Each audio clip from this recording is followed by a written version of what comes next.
Yeah, g'day legends, Gaz here, and welcome to take 3, actually. Yeah, try again, third time's the charm. Mic's plugged in, it is recording. I'm not just talking to myself like I did for the last 45 minutes and just previously. So, yeah, it was a great show. Sorry you missed it, but hey, welcome to Wednesday. It's Tuesday night that I'm recording this, but it'll be uploaded Wednesday night. So it'll be after 7 o'clock on a Wednesday evening. Hope you're having a great week. Happy hump day, all that sort of stuff. Tonight's episode, we go into my top 5 speedway tracks in Australia. Touch a little bit on how I organise, how I deal with my social anxiety and things like that, and my depression. And also a bit of a, if we get time, a bit of a wrap up of motorsport around the country, because we had the 6 hour on at Bathurst, had the Harbour City Classic up in Gladstone for the sprint cars, which Randy Morgan got his first feature race win. Third generation racer. Kid's been ticking all the boxes all season. Another one of my drivers to watch, yeah, he finally broke the cherry and got his first A-main win in Gladstone. In pretty good company too. It wasn't just a small show, a club show by any means. He had Lockie McHugh, and I think Jock was up there as well. And yeah, it was a pretty good night, right? A pretty good star-studded field, so he did well. He ought to be proud of himself. I bet you his old man's still knocking back those Jack Daniels cans now just to celebrate, because they do put a lot into their sprint cars, and even their daughter races as well. She does a bit of micro sprints and things like that. And yeah, they got a really good sheet metal business. So over at Wakel, I think their new shed is. So if you need anything done like that, Morgan Sheet Metal and Morgan Industries, they can help you out. I'm not giving them a plug because they're not. I do support them, but yeah, they're not a supporter of Gaz's Garage. But I just thought I'd touch base with that and congratulate him on a great win up there. So it was good to see him do it. Let's dive straight in, throw the shed door open, and hit one of our main topics. And I'll preface this as saying this is just my opinion. From years, I've been involved in Speedway now since I started racing in 1985. I know it's a long time ago. Some of you guys weren't even born yet. And but I went to my first race meeting. It would have been in the late 70s at the Brisbane Exhibition Ground. I've been to every speedway track in Australia. I've been to some overseas as well in the US and things like that. I'm not going to talk about US tracks tonight. That's for a later episode, because there's a lot more tracks to talk about in my top 5. Even though I haven't been there, I've seen racing there, and I've heard about racing there. So I'll just give you my feedback on what I feel the track is, what as it is. So let's jump right in with number 5 in my top 5. Be local. It's not around anymore, but the old Brisbane International or Archfield Speedway or Archfield Astrodome. It had many different names over its period of time that it was open. Closed a few years back. It was a very sad day when it closed. Eventually closed. Like it was going to be the last year for about 10 years. It had more last years than John Farnham did. But eventually it got closed down, and we're not left with a track in Brisbane anymore. You got to travel to Toowoomba, or you head down to Lismore, or you head up to Maryborough, or Bundaberg, or Gladstone, or something like that, or Kingaroy. Not really big sprint car tracks, those tracks. They do have them there, but they're not suited to those tracks. So Toowoomba is probably the most suited track. I don't rate Toowoomba much as a high skill track or a driver's track. It's a wide open, run the top, bump the fence, slide job track. That's it, and that's my opinion. You can have your view on it as well. It doesn't come into my top 10, purely because I don't see it as a driver's track. And yeah, it's lost all its thing to me. Like, it used to be a good track when it was an old style bull ring, and it was a great little track to run on. You used to be able to run loud, and you used to run there, and it used to be good. Then they put all the banking into it, and now it's just a wide open track. Just bang the fence and keep going. There's no other line. You can't run the bottom, you can't run the middle. It's the top, and that's it. Which to me isn't a racetrack. You need to have various degrees of track. So that's why Archfield gets my nod for number 5, or Brisbane International, like it was in the end.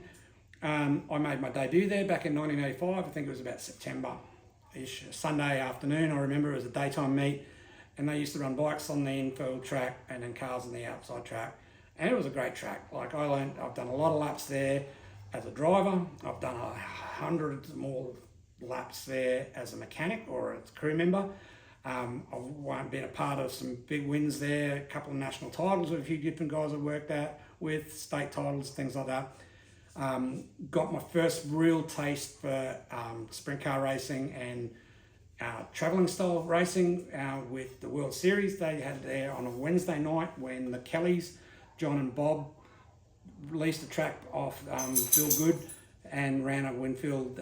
They ran the Winfield World Series there on a Wednesday night and had all the big names from around the country. Gary Rush, Steve Gall, Steve Brazier, all those guys making. And as a 15, 16-year-old sprint car tragic to meet Gary Rush and to be in the pits with him, because we ran the leader cars on the same night, and to be parked in the same pits as those guys are, it was just, it was awesome. It was one of the best feelings that I had as a young driver. And I've still got their autographs in my office in a box. So I've got a book with all the autograph pictures, because back then they used to do hero cards and all that sort of stuff, and I got all that, and still got a couple of t-shirts and things like that. I do hang on to a lot of stuff like that I think is valuable to me. It's probably got no real value to anybody else, but I've got my first program and things like that from when I raced. So I'll be able to give you the exact date when I go back through my photos, and I will do that on one episode of Gaz's Garage coming up later in the year. We'll do a remembering when type thing, go back in time. Hopefully I can get one of the guys on that got me into racing, either Steve Shipway or Craig Wilson, both still good friends of mine. We went to school together. We've been friends for about 50 years now. So I'll get one of them two or both of them around, and we'll have a bit of a chat and talk about how good we were. And the older we get, the faster we were. The stories are the same, but we were quicker. The margins were longer, things like that for our first race wins, etc. So that puts Archfield as my fifth favourite track in my top 5. Heading down the road a bit down south, as we travel down, we'll head off down to Liverpool Speedway first. It closed quite a few years ago. It used to be pavement back then. So back in those days, in the late 80s, early 90s and things like that, we'd run Parramatta Friday night, Liverpool Saturday night, and come home and be home Sunday afternoon type thing. Because back in those days, didn't have the M1. It wasn't 110 kilometres an hour all the way down with 2 or 3 lanes, and you're only going through Coffs Harbour now. But that'll change soon, because the bypass will be opening later on this year. So it'll be 110 all the way down. We used to go down the Putty Road, down through Goondiwindi and that down through the Putty and the Ewell, and to miss all that stuff. And the trips down through the Putty Road, some of those trips that we did in the truck or with Keith Hutton back in those days in his panel van called the Pie Cart, I'd be in the back having a couple, because I wasn't old enough to drive, so I'd be in the back, I was sleeping, and I'd be rolling around, and we'd have the compressed air bottle and everything rolling around with me, and I'd be getting run over. Those were the days where we used to do stuff like that, and it was no drama. Like, it was legal. Like, it wasn't illegal to sit in the back of a panel van, or we used to sit in a truck, in the back of a truck going to the Speedway back in the 80s and things like that. I still remember one trip we did. We were putting the finishing touches on the car on the back of the truck while we were driving from Redbank Plains, at the Shipways place, to Archfield. We were still putting Nerf bars on and doing all just porking up the fuel system, because we'd running out of time. And we're doing that with 2 cars parked side by side on the tray of the truck, one parked one way, one parked the other, and we were standing in the middle and finishing it off. We also did it as things progressed, and we got a little bit more modern. We had a Pantech and things like that. And we did a trip, I did a few trips actually in the back of the truck, because our bunks used to be in the Pantech. So we'd take turns. We'd have 2 people in the front driving, and then the other 3 or 4 crew guys would be sitting in the back sleeping or whatever. We didn't have all the flash satellite TV and stuff like that, or internet. So we would just have music going, or we'd be playing cards or doing whatever in the back of the truck, or we're going to Sydney or Melbourne or wherever we're going racing. And it was legal back then. And then they changed it, because people were doing stupid stuff, they changed all the laws. But getting back to, so Liverpool come in as my number 4 favourite track, moving a little bit across town in Sydney to Parramatta. That was my first real thing to open flat out racing. It was no fence around it, because I had a trotting track running around it. The first time I remember getting pushed off from They start you on a starting lane in the pits, and these little Suzukis, they have two Sierras, I think, with 13B rotaries in it, and they'd have them sitting on the limiter, then they'd just dump it, and they'd launch you, and you'd launch up over the bump onto the track, and away you go. And that was it. And I thought, I'd seen it once or twice being in the pits, and then the first time I did it myself in the leader car, it was an experience. The butt was clenched as I was going over the bump, because you kind of you just lose track of where the track is, like you lose vision, because your front of the car's up in the air as you launch over it, and all you see is your front wing, and then it's dunk on the ground, off you go, and you keep going. If you didn't start by the time you hit the track, too bad, you'd have to roll off the track, and they'd come and get you, because they'd launch you off there. Some of the best sprint car racing I've seen in Australia was at Parramatta, and there's also at Warrnambool and things like that. Warrnambool's further up the list for me. So Parramatta's in my number 4 or number 3 favourite track, really, I'd say, because Liverpool and Parramatta are probably the same. They're the same sort of era. And then we head down across to South Australia from there. Mount Gambier, Borderline Speedway at Mount Gambier, for years was one of the best club run tracks and the best surfaces and the best track to go racing at. Still is. Around Christmas time, when they do Speed Week and all that sort of stuff, Mount Gambier rates right up there with crowd numbers, atmosphere and racing. Like, the track surface changes constantly throughout the night. You start off with one track, and by the end of the night you'll be finished with another. It's always got 2 or 3 lanes. It's never just a one lane or run the fence or whatever. And it ruts up and it can rubber down. It changes from day to day, week to week, hour to hour at the track. You roll out a truck though, and you're still pretty close with the stuff that you've thrown at it for the final feature the night before. And you might be there 12 months ago, and you just basic setup in the shed before you leave, roll it out of the truck where you think you're going to be, and you're pretty close. You're pretty well on the money, fine tune a few things. You get it dialed in for the final, and then you just leave it up to the driver with a wing adjustment and things like that. And then the midget, it used to be shock adjustments, because we had the adjustable shocks, and they don't run that too much in the sprint cars nowadays. But you used to be able to adjust it with the midget and that, give it. Some guys only ran one. I ran a right rear adjustable on mine. Other guys run all 4, but I found having too many dials in the cockpit with your dialer jet and things like that, you kind of get, I'd get a bit lost, and I'd lose my way of where I was and where I was set up, and you can't really see how many clicks you've had on and things like that. You've got to try and remember, and if you've got 4 to choose from, it got hard. So we made the decision, myself and my crew chief back then, that we'd run a right rear adjustable, and I could adjust that from in the cockpit. I had my dial jet when I had my fuel injection, and that was about it. We didn't have adjustable wing rams and that in the leader cars, and then when I ran the midget and the compact and that, we didn't have a wing. Down the track, we got adjustable wing rams and all that in the sprint car, and most guys now in the sprint car, they've got their high pressure lean off that they play with, and then they've got their wing ram. There's no adjustable shocks and things like that. Some guys, rumour has it, have got their traction control or artificial traction control. They dull the engine down through the MSD box. Over in the US and that, guys run a switch. In Australia, it's not allowed. But there are still people that go around the rules. You know, they do it, whether it's they change the MSD box as the night progresses, and it's got a different program in it.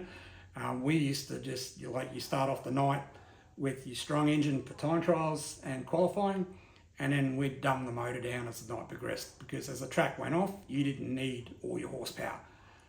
So that's where the mechanics crew become mechanics, because you had to understand atmospheric pressures, all that sort of stuff, because you have your little weather station, and it gives you all that sort of, and you set your dial, your jetting and all that, and your air intakes and all that by that. So that's when it became a black art as such, and then it was suspension wise. Now you got a couple of decent shot guys getting around in Australia. It used to be an art form. It still is an art form, and it used to be a select few that have learned how to do it. I did a course with Penske shocks, and I can use a shock dyno. I know how to build a shock for different things. There are guys that do that for a living. That's all they do. Now you see guys rock up, like when Donny Shots' last trip to Australia, he brought 8 shocks with him in his suitcase, and they were his shocks that he put on the car, and most guys now, it used to be you'd have 15 or 20 shocks in there. Now most big sprint car teams have got a shock dyno in there, and their crew chief or their shock guy gets shock set in between nights or whatever, and you'll have 3 or 4 sitting on the wall and the 4 on the car. Back when I was racing, they're only like, $400 a shock. Now you're paying $2.5 to $3 grand a corner. That's how far technology's gone. But they're adjustable on their rebound and all that sort of stuff, and little dials. It's a science. We will get into that in later episodes. I will brush it. I'll do it one night from inside a sprint car truck, show you the dyno working, because they also dyno their torsion bars and things like that as well, to make sure everything's like they aged and things like that. So they check everything to make sure the wear and everything. So they have there's a new app out now that you can put all your stuff in, and it keeps a track of your maintenance on motors, when you've run the valves, when you've done this, when you've done that. You put it all in your app instead of old school. Like me, there's still guys that do it. We write everything down in our notebooks, or I use notes in my phone now. If I go back through my office, I'll grab one out from one of the other episodes, is almost set up data from 2 or 3 seasons on the car that I worked on that year. And it's got everything, and I just write it all down, like what tyre pressures we run, how much stagger, how much offset, what bars we run where, the age of the bars will be on a comment, what plugs we ran, what size ram tubes we ran, and stuff like that. So when we're going back there at a later date, particularly when we're doing World Series and stuff like that, where we're on the road all the time, or if we're doing Speed Week, we can just flick back through when we're doing maintenance the next day before going on to the next track, or we'll be arriving at the next track and we'll be doing maintenance, or we'll be doing a car park in the hotel, or a car wash, or a service station, or anywhere we can find spots to park the truck and unload the car and wash it, things like that, and do our maintenance.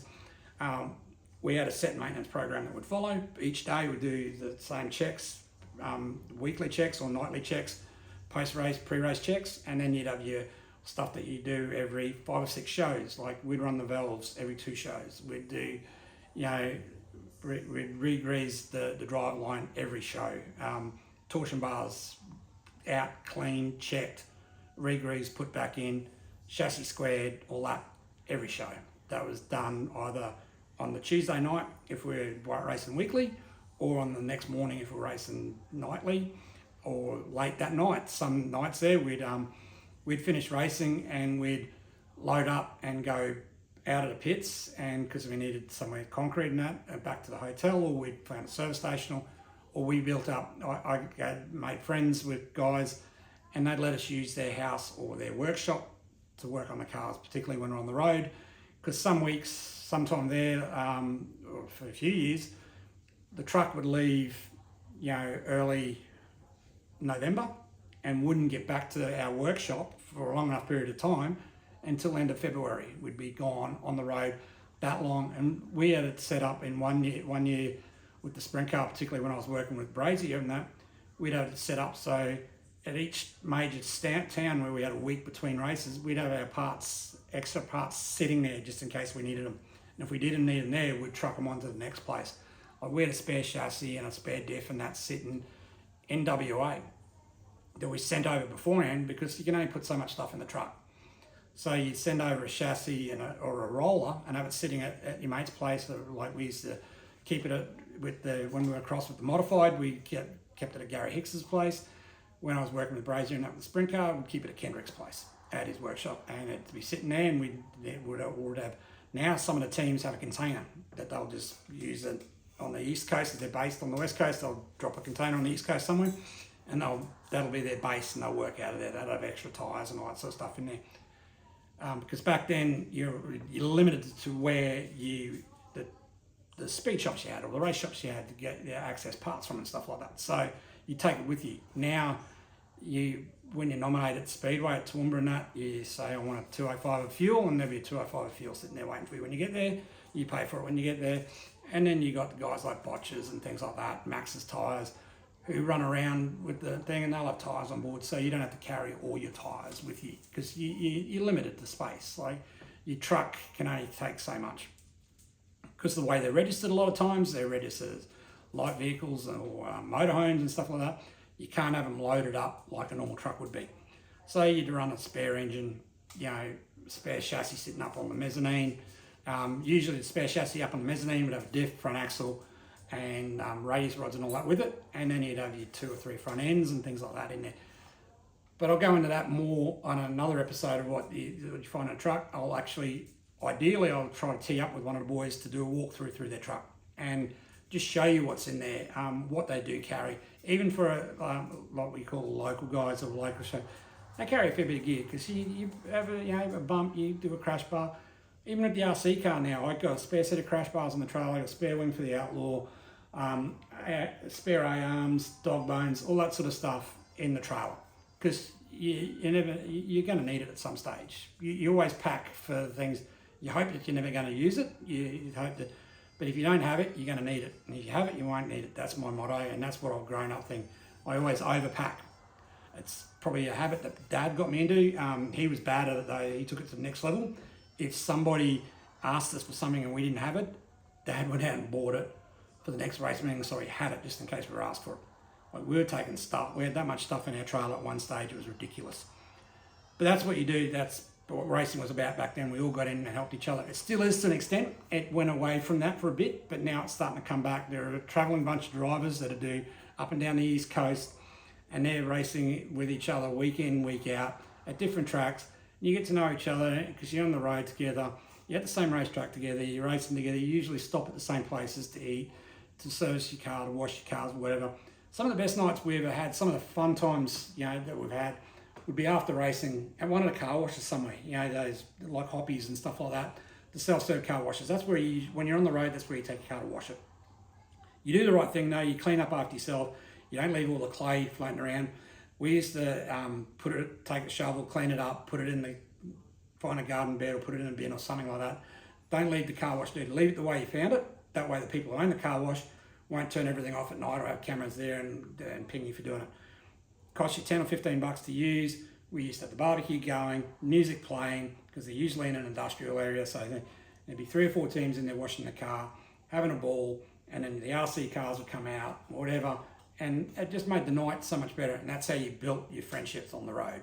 And with you traveling with those guys week in, week out, it's even better, bigger in America. They do it as well, because they're doing a lot more miles between race meetings, and they're spending a lot more time away from home, and you get to know some of the team. That's how you progress in the sport as well. As a mechanic, is you'll be the tyre guy for such and such, and then you'll be working your way up, and then Joe Blow Racing will see what you do as a tyre guy, and they might be looking for a new crew chief or a new truck driver or something like that. And they'll offer you a job at the end of the year, and you can progress that way. That's how I worked my way up through the ranks. I started as a car washer and things like that, and in the end I was crew chief, and when I switched to karting and that, I become a driving coach and a mechanic but it's different in karting. You don't have various stages of mechanics. You're the mechanic or the driver coach, and that's what I did in the end when I finished doing that sort of stuff in karting. In speedway I was crew chief, and in circuit racing I was number 1 or number 2 mechanic or a sub-assembly mechanic.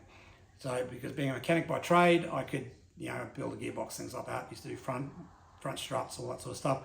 So that's what I did in circuit racing. But I digress. I've gotten away from my top 5 tracks. I've got a habit of doing that. But that's what Gaz's Garage is. We're just having a chat. Whatever comes to mind, I'll talk to you guys about.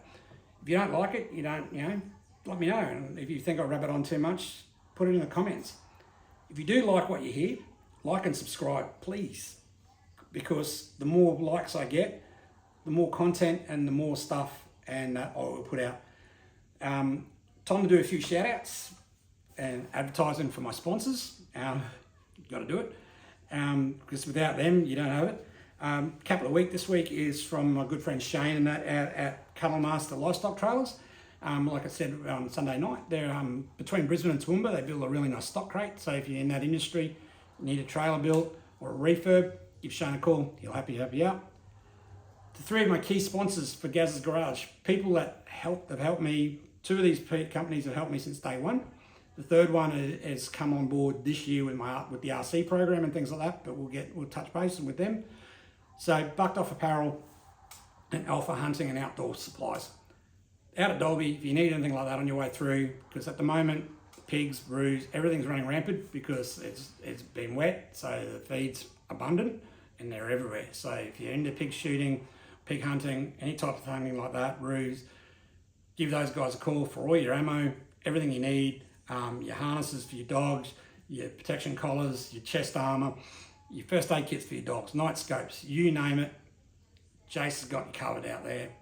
For all the other stuff, they can help you out with t-shirts, caps, your Western apparel, like your Western outfitters, I should say. Your jeans, your t-shirts, your lifestyle stuff, your caps, all that sort of gear. Jamie can help you out with that side of the business. They got a really good group of employees working for them. And they've come a long way from, I met them at Warwick Rodeo maybe 8 years ago. Yeah, got to be 8 years ago. And we've been friends and they've been really good supporters of Gaz's Garage since then. Black Knight RC down the coast. Jason team down there, got your RC needs covered. Anything you want to do in the RC world, they can help you out with, whether it be boats, planes, RC Speedway, 1/4 scale or 1/5 scale, 1/10 scale, you name it, they've got it.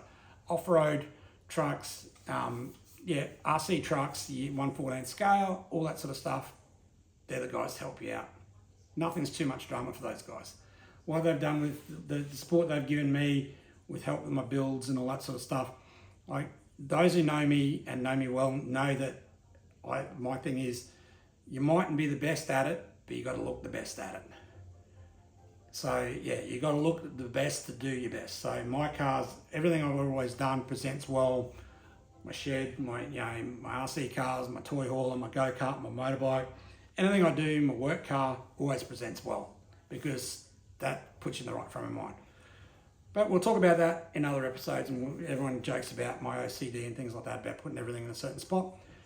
My dad would have a few stories about me not putting stuff away, like burying stuff and things like that, or I learned at a young age that when Dad said put it away, I'd just leave it on the bench and let him put it away, because if I put it away, I put it in the wrong spot. So I used to leave it on the bench for him to put it away. And I'm the same now. If anyone uses anything out of my toolbox or if working at the track, they put it down on the bench or whatever, and I'll put it away.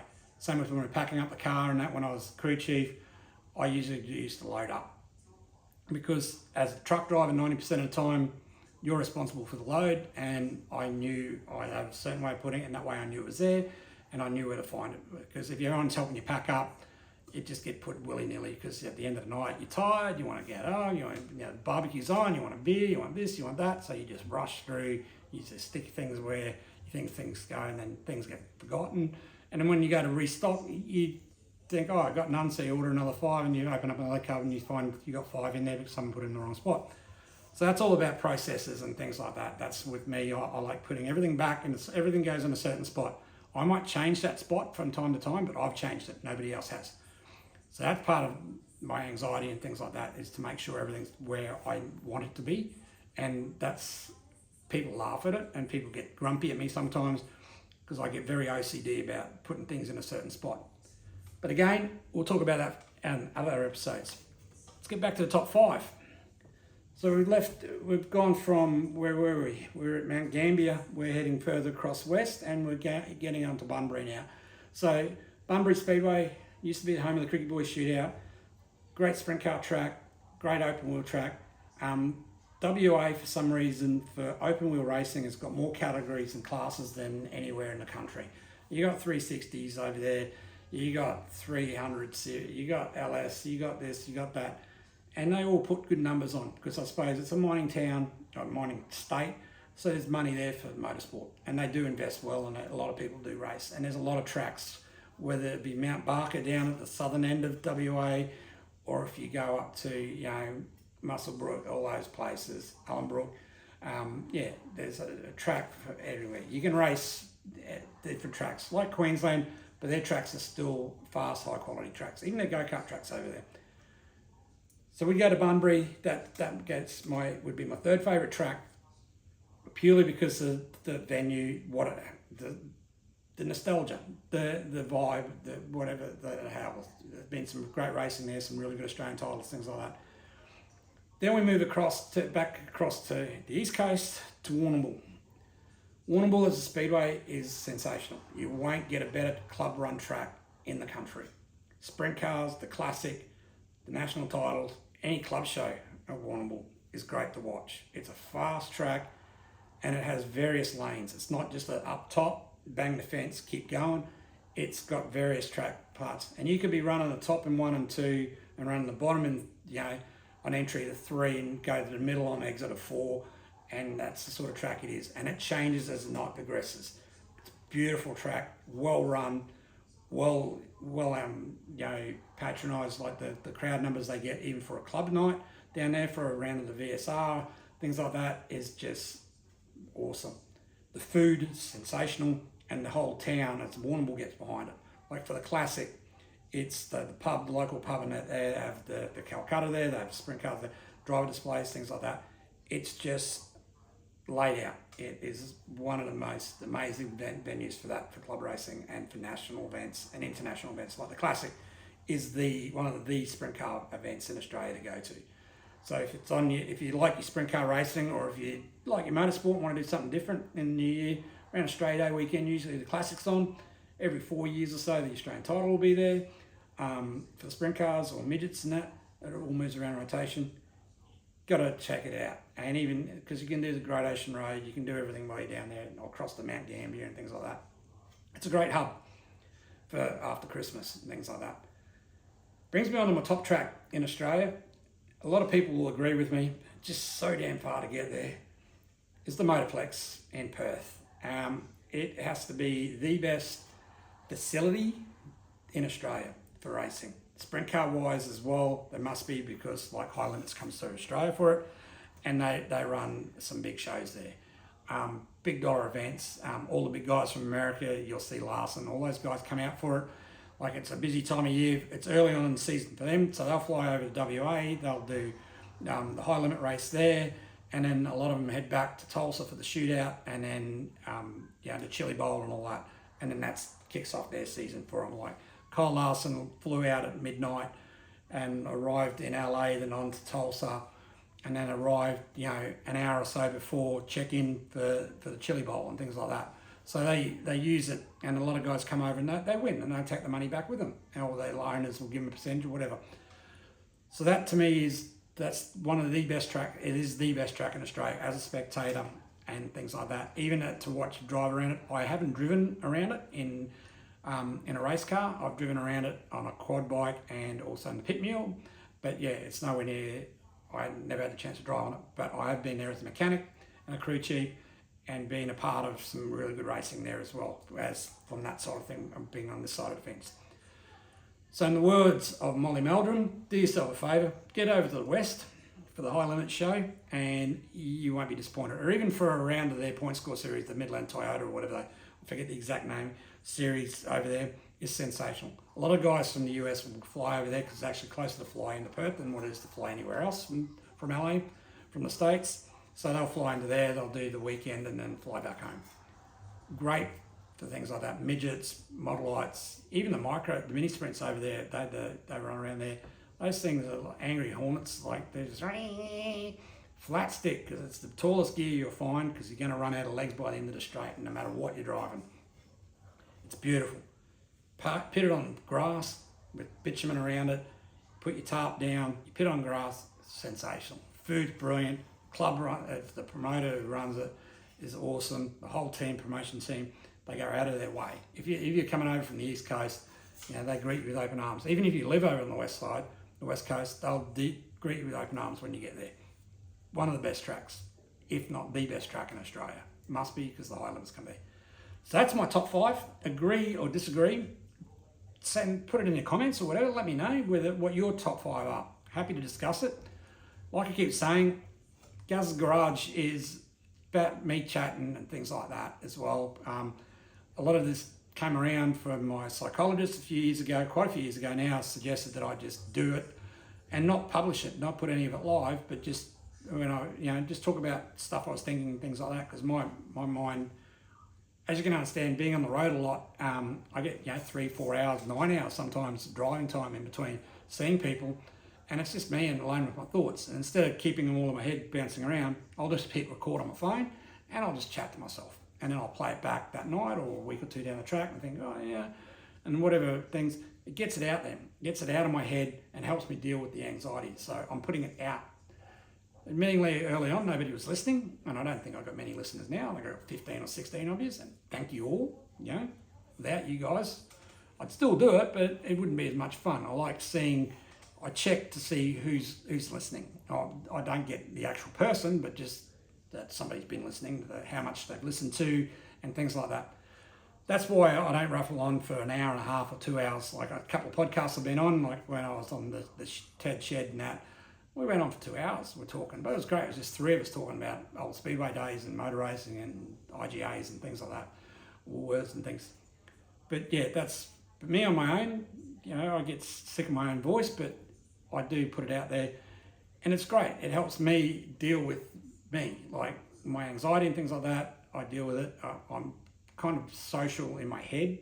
I'm being social, but I don't have to be, and it's helping me. I am getting better in groups. The walls are coming down and things like that. But yeah, more than happy to have a chat to you about that anyway. Like we can do it on camera, off camera, we can do it, you know, remotely. Every garage, like I keep harping on about, every garage has got a story, or every spare room, because some guys don't have a garage that they do their hobbies in. They've got a spare room that they do their Lego in, or they build their model cars, or whatever they do. I even heard there's still a group playing Dungeons and Dragons. Geez, I thought that stopped years ago when I was at school, but there's still a group of, people that get out and do that, and good on them. And if that's what you do, more power. Like, drop me a line, let me know. We can chat about it, because, that's pretty cool stuff still. In other episodes of Gav's Garage, we'll go in, like I said earlier on, again in one of the sprint car trucks. Should be able to get down to Method Motorsports. I'd say the guys down there will let me have a wander around, take you for a walk around there, show you some stuff, have a chat to Adam and all that down there, and just see how they do things. A few of the kart teams. I'm going to catch up with Oscar Target as the year progresses with how he's going. Just trying to get these guys, because they're doing so many trips, they're away everywhere with racing, trying to pin them down. But I've worked out how to do the remote stuff now, so he can be sitting in his hotel room, or he can be sitting at the track, or in the shed, or at his house, and we can have a chat and upload it and things like that. So yeah, if you want to see anything, let me know. Definitely happy to come to show your stuff off. If you're proud, everyone's proud of their hobby, everyone's proud of what they do, even if your lawn. Like I come during the day and on a Saturday or whatever, show me your stripes. Like I love a good stripes in a yard. I'm in the process of doing a Reno on my lawn. I lost interest in it for a few years, but now I've starting to get it back now. I've left it a little late, but next year I'll do a part of the show dedicated to my lawn renos and stuff like that, and barbecuing as well as another passion of mine. So that's about all I got time for tonight. Like I said, and I keep harping on about, like, subscribe, shoot me a message, let me know what else you want to see. Next week's episode we'll probably talk, I'll go back to my top 5 drivers at the time, and because that, there's a couple more drivers that I want to put into that thing, and we'll also chat about what's been happening around the traps. In between now and then, we got an Outlaw RC night on Saturday night, so if you're in the southeast Queensland area, head on out to Willowbank on Saturday evening. For your sprint car fix, your Outlaw fix, there'll be Outlaw sprint cars, dirt mods, and late models on the program. Racing starts at about 5ish, I guess, and goes through till about 9:30. Free admission. There'll be food there. So come on out, have a look, see what it's all about. Guaranteed you'll be hooked. You'll be looking at buying one yourself. Other stuff motor racing wise, I think New Zealand's on this week for round 1 of the double header. The 6 hour was a great last hour of racing down at Bathurst on Sunday. That for guys with little or no budgets and things like that, to be able to go to Bathurst and run a 6 hour with a group of your mates, like Tristan Allery and those guys, to go down. He does it every year. Young Lockie Platten, Oscar Target drove in a car. Even some of the supercar drivers were out there. Tommy Randall, Paul Morris was having a steer. And they had the TA2s down there. It was a great weekend. I won't harp on too much about that, because every other podcast that talks about motorsport would have given you, and it's now Wednesday night. So you guys will all know the results, so nothing new. But yeah, I'll touch base about the RC stuff. I'm still trialing new hobbies, so if you've got a hobby you want me to try that you think I might be interested in, yeah, let me know. I'll come out and have a look. You can show me your hobby and we'll have a chat and look at doing it because, yeah, it helps immensely with mental health and all that sort of stuff. Steaks with Mates is coming up. That'll probably be towards the end of May. I'll have a date because I've got a few trips lined up for work in the coming months, so I'll probably do it before end of May, before Farm Fest and all that sort of stuff. So that'll be at a pub nearby in southeast Queensland somewhere. So if you're local to the western suburbs, Springfield or whatever, it'll be one of those pubs. Or I might even go to the Ultimate Barbecue Place at Carroll Park, and we'll have ribs and that there and just have a chat. So that's coming up as well. And yeah, like I keep saying, my schedule's always open. If you like chat, whatever, reach out, say g'day. If you're not feeling it, well, you don't have to go into detail. That's a big thing. If someone asks you how you are, they're going out of their way to ask, so you go out of your way to answer sincerely. Don't just say living the dream, because that's just brushing them off. So that's it from me. Hopefully it's recorded. I'm hoping that it has. Otherwise I've got to do it all again for the third time. And if it has recorded, enjoy the rest of your week. And I'll be back with the regular segments later on in the week, Funky Shirt Friday, all that sort of stuff. Stay safe. Remember, it's okay not to be okay, and check on your mates.